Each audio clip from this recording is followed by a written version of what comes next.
엄청난 핍박과 환난이 있었지만 그럼에도 불구하고 생명 다하여 주님 앞에 충성했을 때 주께서 말씀을 통하여 우리에게 주시는 약속, 생명의 멸관을 내가 받게 되리라고 하신 그 말씀이 오늘 우리의 삶 가운데 하나님 앞에 충성할 수 있는, 그리고 교회에 충성할 수 있는 근간이 될 수 있도록 이 시간 함께해 주시옵소서. 충성된 자로 살아갈 수 있도록 성령께서 이 시간 우리의 마음을 주장하여 주시고 악한 사탄방에 틈타지 못하도록 하나님의 권세와 능력으로 마음 심령을 붙잡아 주시옵소서. 함께해 주실 것을 믿사오며 우리 주 예수님 이름으로 간절히 기도 올려옵나이다. 아멘.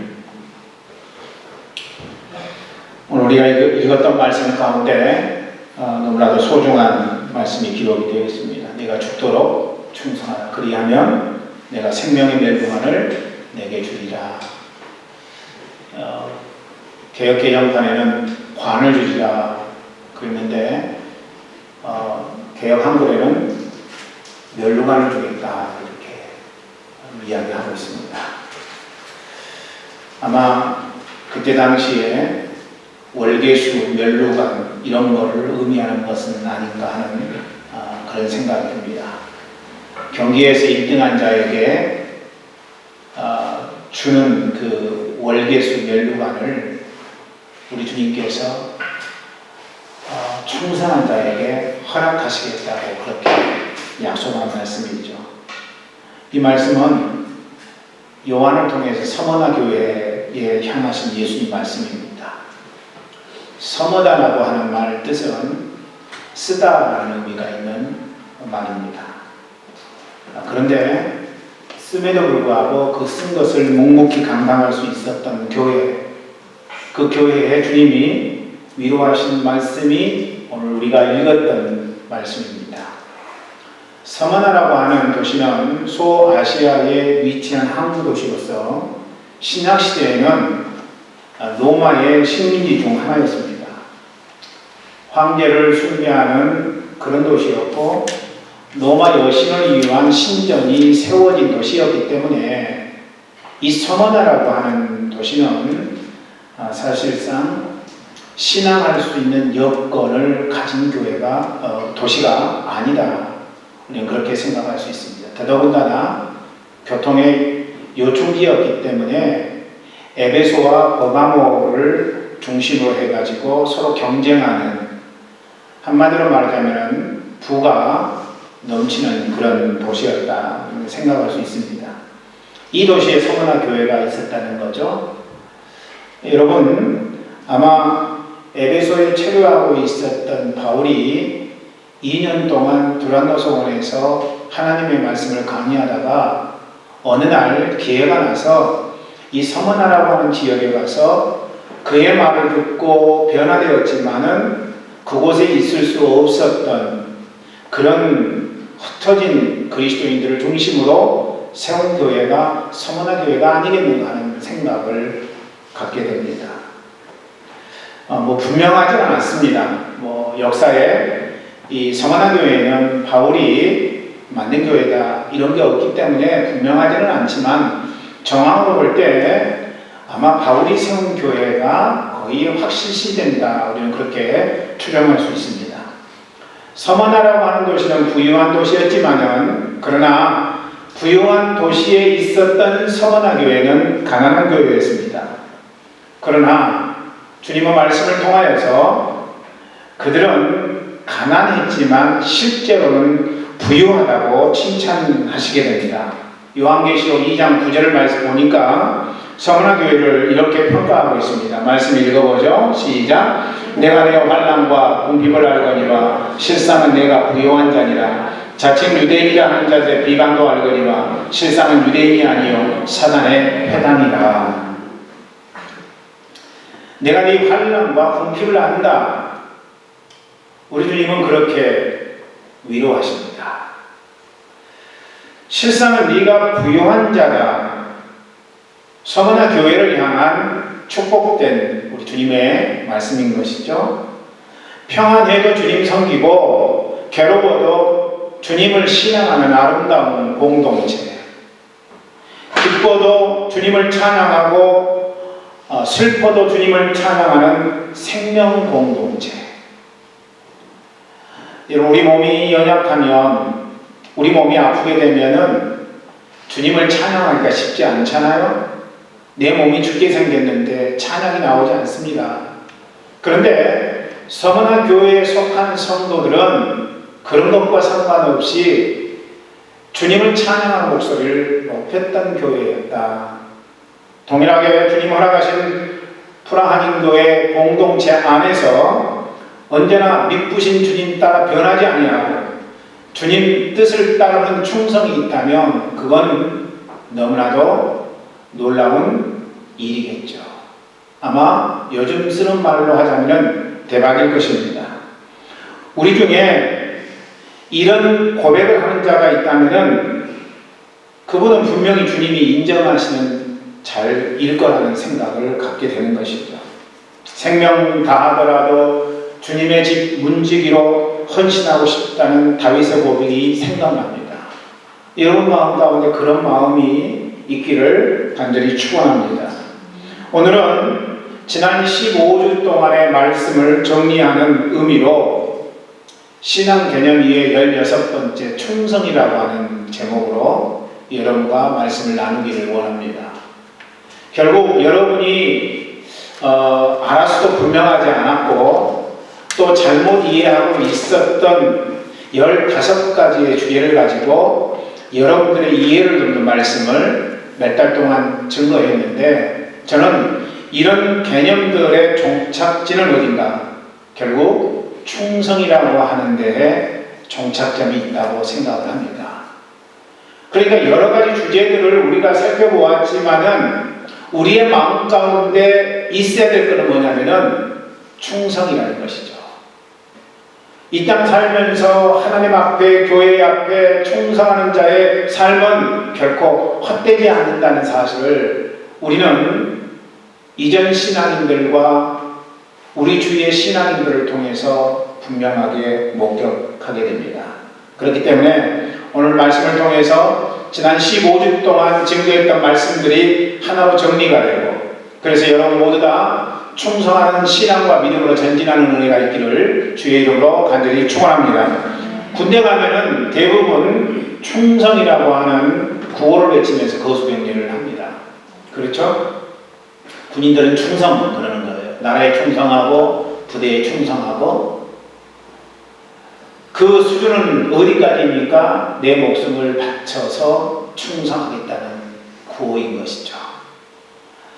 그러나 이제 모든 부대가 다 충성이라고 하는 말로 거수명령을 하지는 않습니다. 뭐 어떤 부대는 상황에 따라서 단결이라는 구호를 외치기도 하고, 또 어떤 부대는 승리라고 하는 그런 구호를 외치기도 합니다.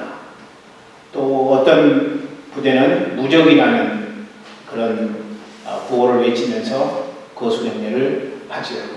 제가 속해 있던 연천 대광리 27연대 사단으로 말하자면 13부대 5사단이었는데 그곳은 단결이라는 구호를 외치면서 거수경례를 합니다.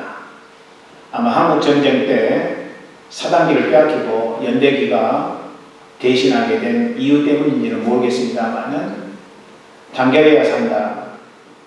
부대원들이 모두 하나로 단결돼야만이 우리가 그때 한국전쟁 때 치욕을 씻을 수 있다. 이런 의미인지는 모르겠습니다만은 하여튼 13부대는 단결하면서 거수명령을 했습니다. 육신의 전장에서 외치는 소리가 충성이라면은 영혼의 전장에서도 충성은 너무나도 필요한 일이 될 것입니다. 충성이 무엇입니까? 충성에는 어떤 요소들이 포함되어야 되는 것일까요? 우리가 이 교회 안에서 충성해야 된다. 사명에 충실해야 되고, 교회 앞에 충성해야 되고, 하나님 앞에 충성해야 된다라고 할 때 그 충성의 의미에는 어떤 내용이 담겨져 있어야 됩니다. 첫 번째 충성에는요, 자기 희생이 뒤따른다라는 것입니다. 자기 희생이 뒤따른다. 희생이 없는 충성은요, 충성이 아닌 거죠. 모양만 충성인 경우가 허다합니다. 간절매나 아첨하는 자들에게는요, 자기 희생이 없어요. 충성하는 것 같지만 진짜 따져놓고 보면은 그들은 충성하는 사람들이 아니에요. 하나님 앞에 충성한다고 할 때 그 충성도 마찬가지예요. 하나님을 위해서, 교회를 위해서 나를 희생하지 않는 충성은 아첨하는 자나 간신배들이 하는 것과 똑같은 것이 될 수밖에 없습니다. 여러분, 소위 자기 십자가를 지라고 예수님은 우리에게 말씀하신 것이죠. 아무든지 나를 따라오려거든 자기를 부인하고 날마다 제 십자가를 지고 나를 좇을 것입니다. 주님의 제자된 자들로서 충성하기 위해 필요한 것은 뭔가? 그건 자기 십자가고 자기 희생이라는 것이죠. 오늘 우리는 주님께 아첨하는 자인지 아니면 충성하는 자인지 생각해야 합니다. 나를 곰곰이 생각해 보면은 내가 이렇게 충성하는 이 충성의 모습은 무엇 때문인가 생각해 봐야 돼요. 하나님 앞에 잘 보여서 축복의 부스러기나 얻어먹으려고 한다면은 그거는 하나님 앞에 아첨하는 행위를 하는 자기죠. 그러나 그렇지 아니야. 나를 희생해서 내 생명 다하는 순간까지 생명의 근원 되시는 하나님 앞에 믿음으로 응답하고 그 하나님께서 허락하신 주님의 몸된 교회를 위해서 내가 최선으로 희생할 수 있다면 그런 자들은 충성된 자들이라고 할 수 있다는 것입니다. 희생이 요구되더라도 주님 사랑하는 그 마음을 유지할 수 있다면 그 사람은 어떤 사람이에요? 진짜 충성하는 사람이겠죠. 반면에 희생이 요구될 때 비껴나가고자 하는 마음이 있다면 그것은 아첨하는 사람일 것입니다. 충성의 본질은 뭔가? 그것은 바로 희생에 있다고 할 수 있는 거예요. 희생이 가는 자가 될 수 있다는 거예요. 충성하느냐 아니면 충성하지 않느냐. 어느 정도의 희생을 각오하고 하나님과 교회 앞에 그리고 사랑하는 공동체 앞에 응답하느냐. 이것이 충성하는 사람과 그렇지 못하는 사람을 구분하는 기준점이 된다는 것입니다.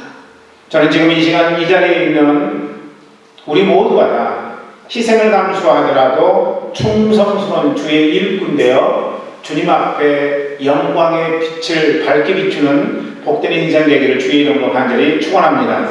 두 번째로 충성은요, 변하지 않아야 되는 거예요. 충성은 변하지 않아야 됩니다. 변한 것은 충성이라고 말할 수 없습니다. 로마 근교의 그리스도인들이 핍박을 피해서 들어가 살다가 죽은 지하 동굴 카타콤이 있습니다. 이 카타콤이라고 하는 말은 이탈리아어 무덤이라는 뜻입니다.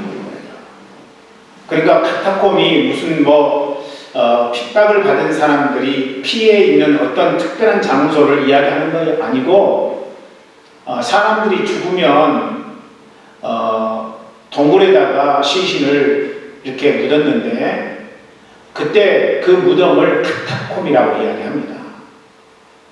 그런데 로마의 그리스도인들은 이 카타콤 속으로 피해 들어간 거죠. 박해를 피해서, 환난을 피해서. 이곳에서 살다가 죽은 순교자들의 수치는 300만 명 정도 된다고 합니다. 엄청난 숫자죠. 300만 명이면요, 우리 프라하 인구의 3배 정도 되는 수치입니다. 약간 못 미칩니다만은 그렇게 많은 사람들이 이 카타콤 지하 동굴 속에서 하나님의 영광과 명예를 위해서 충성하다가 그 인생을 마쳤다는 것이죠. 그들이 엄청난 핍박 가운데 있었지만은 변하지 않을 수 있었던 것은 죽음에서 구속하신 우리 주 예수 그리스도의 강렬한 사랑의 빛 때문이었습니다. 주님을 만난 그들은 죽음이 다가온다고 할지라도 그 죽음을 두려워하지 아니하고 담대하게 주의 말씀을 증거하는 자리에 있었다는 것이죠. 그래서 물고기 모양의 익투스라고 하는 것은 우리 주 예수 그리스도 하나님의 아들이라는 의미죠. 헬라어로 약자를 첫머리만 따서 하나님의 아들 우리 주 예수 그리스도라고 하는 의미를 만들었더니 익투스가 된 거예요. 그게 뭐예요? 익투스가 헬라어로 고기라는 말이죠. 고기, 물고기. 익투스라고 이야기를 하면서 그것을 알면은 그들은 신앙을 가진 사람이고, 그래서 지하 카톡금에서도 함께 교제하고 찬양하고 믿음으로 세워주고 섬기고 헌신하고 주님의 그 놀라우신 은혜를 함께 공유하는 충성의 모습으로 응답했던 사람들입니다. 그들이 늘 암송한 말씀을 보면은 눈물겹습니다. 디모데 후서 2장 9절의 말씀인데, 그들은 이 말씀을 암송하면서 주님의 그 놀라우신 은혜의 말씀을 사람들에게 증거했던 것 같습니다. 말씀 읽어볼까요? 시작. 복음으로 말미암아 내가 죄인과 같이 매이는 데까지 고난을 받았으나 하나님의 말씀은 매이지 아니하니라. 아멘. 여러분, 바울이 감옥에서 사랑하는 제자 디모데에게 보낸 말씀이 디모데 전후서죠. 그런데 그는 감옥 속에서 사랑하는 제자에게 보내는 말씀을 통해서 뭐라고 이야기합니까? 내가 지금 감옥에 갇혀있기 때문에 내 몸은 매여있지만 그러나 하나님의 복음의 말씀은 매일 수가 없다. 뭘 의미하는 것입니까? 감옥 속에서도 하나님의 말씀을 증거한다는 거죠. 내 몸은 비록 매여있지만 하나님의 말씀은 절대 매일 수가 없이 세계 곳곳으로 퍼져나갈 수 있다라고 하는 것을 바울은 이야기하고 있는 것입니다. 그러므로 사랑하는 제자 디모데에게 바울이 한 이야기는 핍박이 오고 환난이 오고 그래서 심지어는 몸이 자유스럽지 못한 상태가 된다고 할지라도 우리의 입술에서 나오는 복음의 말씀은 매이지 아니해야 된다는 것을 이야기한 거예요. 그 증거가 누구입니까? 오네시모 아닙니까? 감옥에서 만난 오네시모를 말씀으로 양육하고, 그래서 그가 다시 이 빌레몬, 자기의 주인이었던 빌레몬에게 돌아가서 유익한 자가 되게 하는 이 복음의 놀라운 역사가 그의 삶 가운데 실제로 있었기 때문에 바울은 감옥 속에서도 복음의 말씀은 매이지 아니한다고 이야기했는데, 카타콤의 그 순교자들도 이 말씀을 암송하면서 우리는 하나님의 말씀을 증거하는 자로 충성스럽게 살아있습니다 라고 고백했던 것이죠. 죽기까지 믿음의 절개를 굽히지 않는 것, 이것이 진정한 충성이라고 저는 믿습니다. 우리가 살아가는 시대는요, 빨리 변하고 있어요. 굉장히 많이 변하고 있습니다.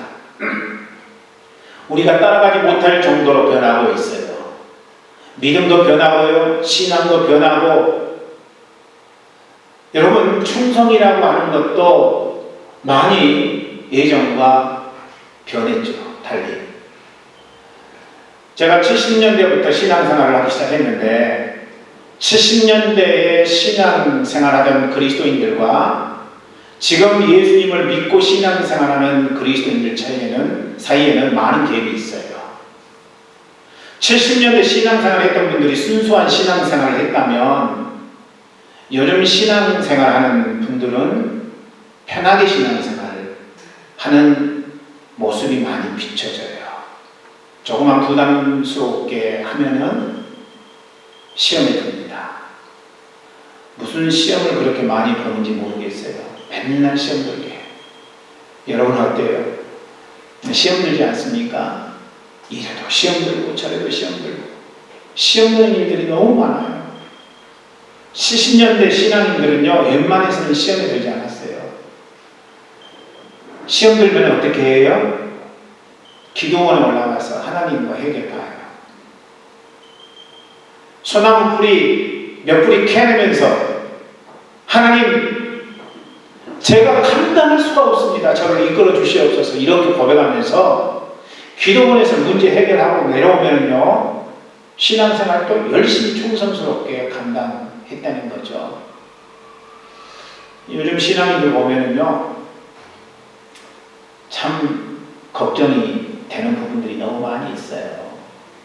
변하는 시대 속에서 신앙도 믿음도 다 지금 변질되고 있는 상황 가운데 있다는 것입니다.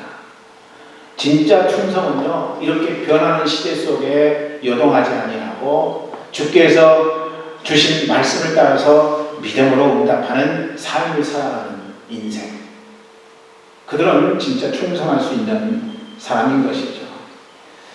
죽음 앞에서도 굴복하지 않았던 하나님의 사람들, 조금만 내게 어려움이 닥쳐도 신앙의 줄을 붙잡지 않으면, 과거에 예수 믿기 전에 사용했던 습성을 따라 응답해버리고 마는 별짓된 그리스도인들.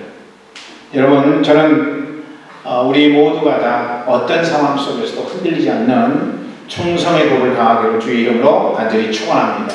세 번째로는요, 충성이라고 하는 건 뭐냐? 그것은요, 겉과 속이 같은 것을 충성이라고 이야기합니다. 어떤 사람은 겉에 보이는 행동과 달리 속마음이 음흉할 수 있습니다. 속과 겉이 다른 사람이죠. 속과 겉이 다른 사람을 우리 주 예수님 뭐라고 이야기했어요? 회칠한 무덤이라고 이야기를 했습니다. 겉은 단장에서 회칠을 한 아름다운 향과 모습을 갖추었지만은 속은 시체가 썩어져가는 그런 무덤. 여러분, 오늘날도 겉과 속이 다른 신앙인들은 회칠한 무덤이라고 할 수 있습니다. 충성이라고 하는 한자를 보면은요, 먼저 충이라고 하는 한자는요, 마음 가운데 중하고 마음 신자가 있어요. 그러니까 충이란 뭐냐? 마음 중심이라는 의미입니다. 성자는요, 말씀 언자에다가 이룰 성자로 되어 있습니다. 그러니까 그거 뭐예요? 말씀을 이룬다는 거죠. 충은 마음 중심이라는 의미이고, 성은 말씀을 이룬다는 의미니까 충성이라고 하는 것은 무엇입니까? 내 마음속에 품은 생각을 행동으로 드러낸다. 이게 바로 충성이라는 것이죠. 겉과 속이 똑같은 것을 우리는 충성이라고 말할 수 있다는 것입니다. 그러므로 충성이라고 하는 것은요, 마음 중심과 행동이 같은 거예요.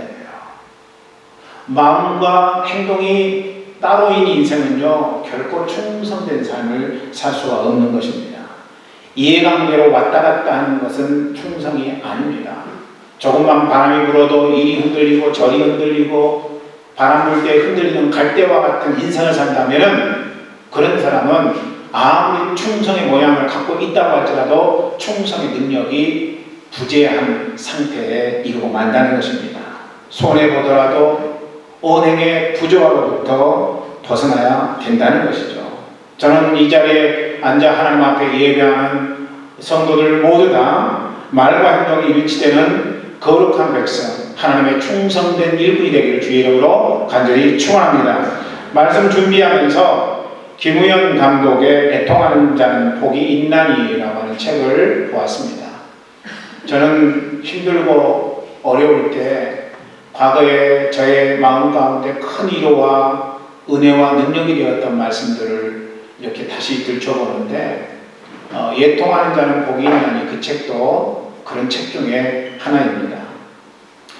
읽을 때마다 감동이었는데 이번에도 많은 감동이 됐습니다. 그 책에서 저는 자기 생명 다해 하나님 앞에 충성했던 사람 짐 엘리엇을 다시 만났습니다. 그는 기독교 명문이었던 휘튼 대학을 수석으로 졸업한 후에 남미 에콰도르 아마존 유역 선교사로 자원합니다. 교제하던 다른 4명의 친구들과 함께 남미 에콰도르로 가서 아무도 지금까지 복음을 전해 듣지 못한 그 백성들에게 하나님의 말씀을 증거하자. 그런 각오와 결단을 하게 되죠.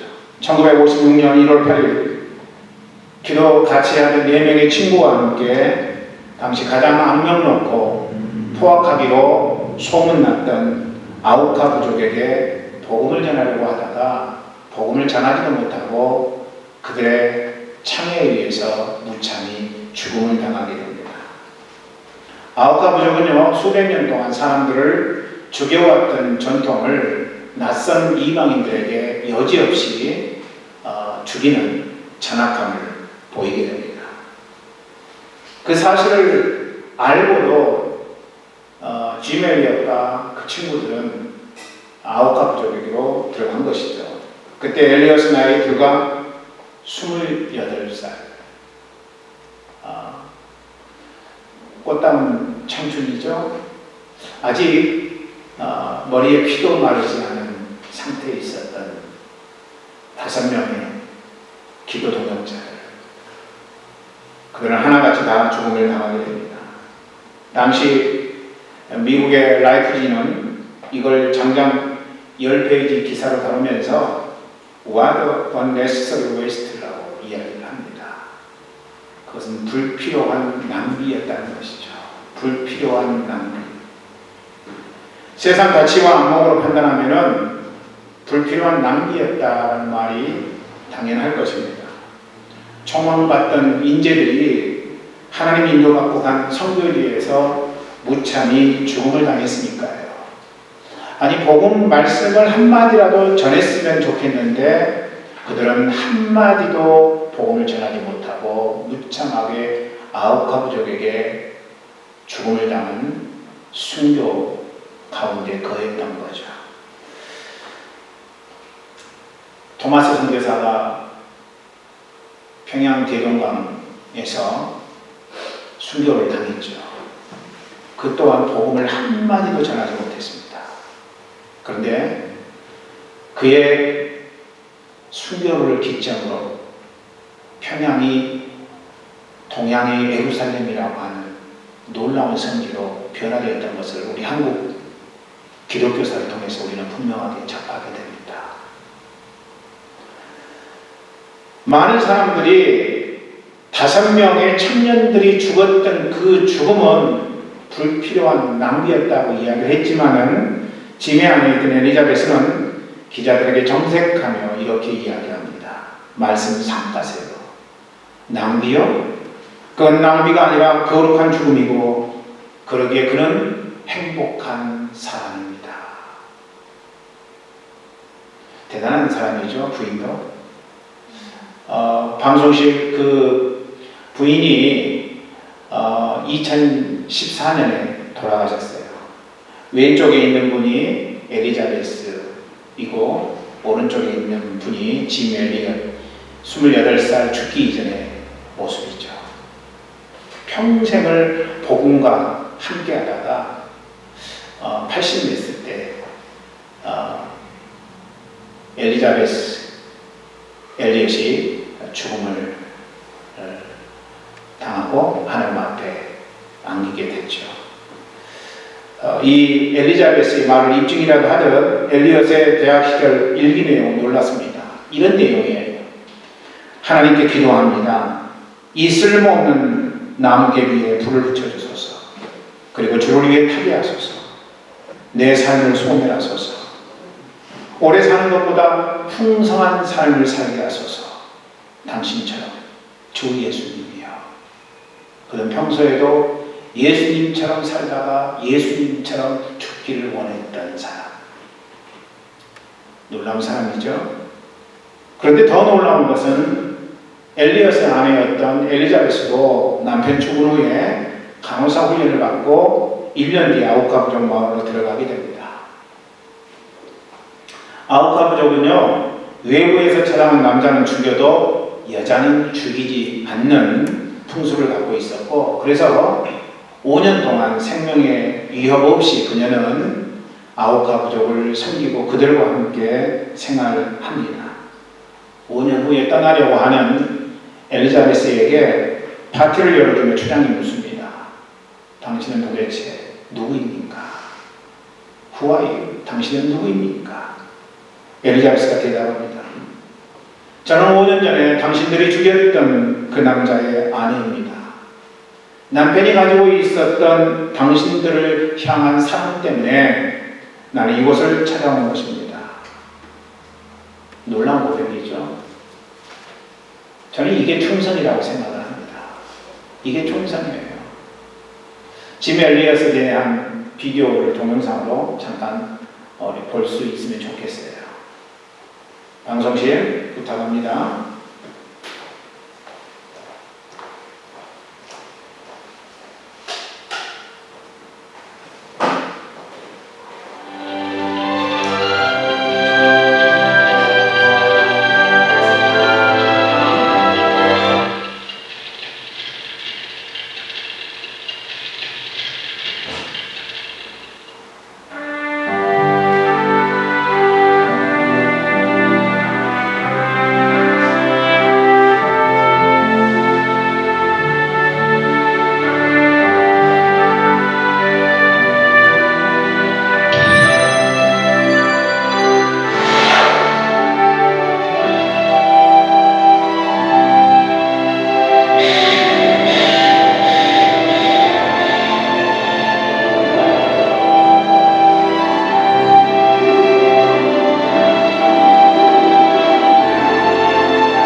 마지막 짐 엘리엇이 한 말이 충격적인 내용으로 다가옵니다.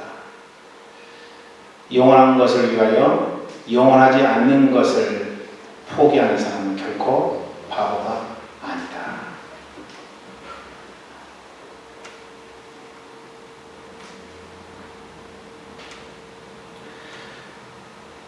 내 아내와 내 자식과 내 남편의 하나님, 그분을 마음 중심으로 사랑하고 응답하는 이 거룩한 은혜, 한 영혼을 위하여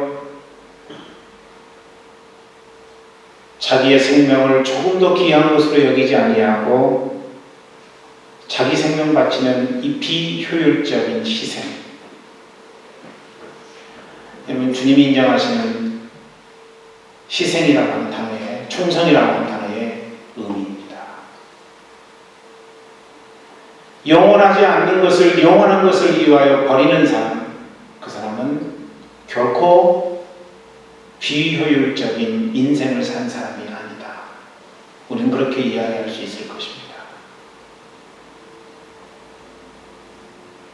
2년 전 교회가 어려움 당하면서 많은 사람들이 교회를 떠났습니다. 매주마다 저와의 전쟁, 저와의 싸움이 시작됐어요. 비어있는 자리를 보면서 저의 마음 가운데 수치심이 몰려왔습니다. 벌거벗은 것 같은 그런 수치심. 비어있는 자리가 저의 자존감을 무너뜨리는, 그래서 벌거벗은 수치심이 매 주일마다 강단에서 말씀을 선포하는 저의 마음이었어요.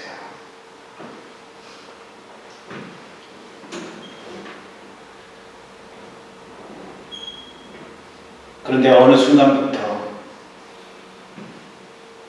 하나님 앞에 이런 기도를 드리기 시작했습니다. 하나님, 하나님이 허락하신 한 사람을 위하여 희생할 수 있는 목회자가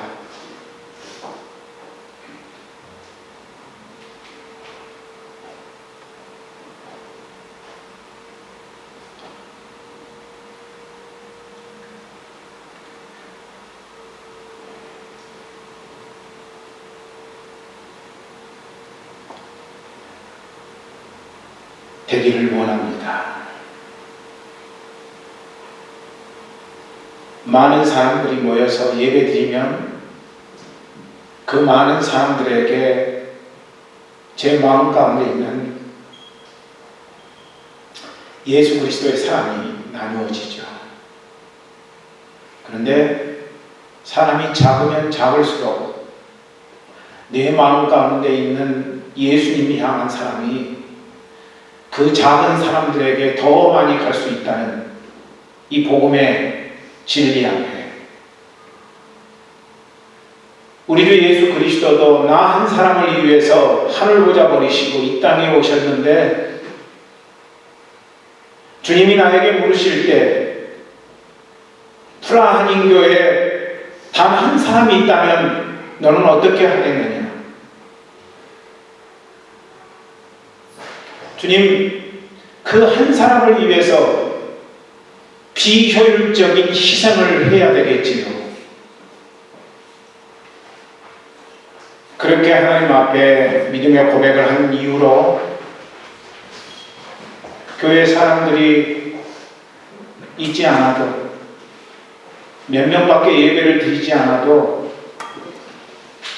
벌거벗은 수치심, 그게 아니라 하나님의 영원한 것을 위해서 비효율적인 희생을 한다는 하나님 앞에 영광스러운 길을 가고 있구나 라는 생각이 저의 마음 가운데 들기 시작했습니다.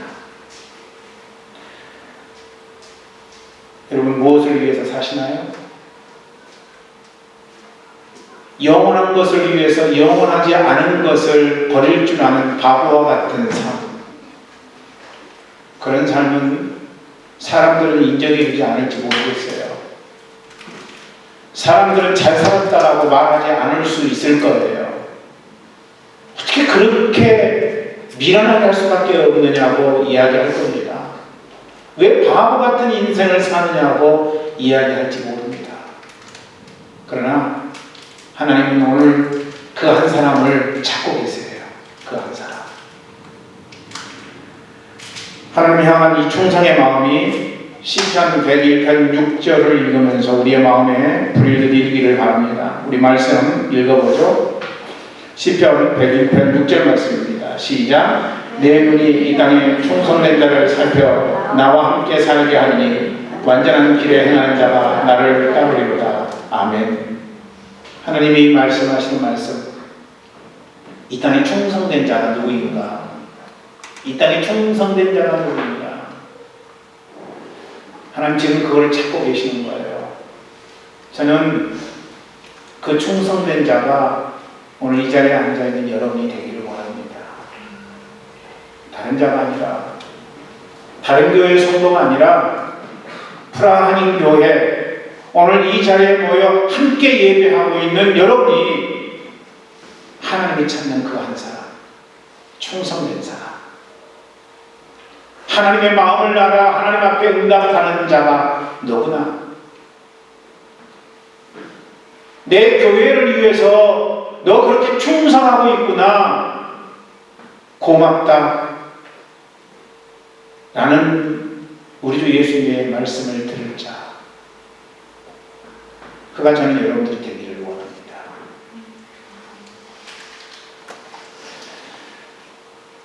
하나님 지금 충성된 자를 찾고 계십니다. 그 충성된 자를 찾으시는 하나님 앞에 이 시간 우리 찬송하면서 우리의 마음을 주께 드리기를 원합니다. 사명 찬송하겠습니다.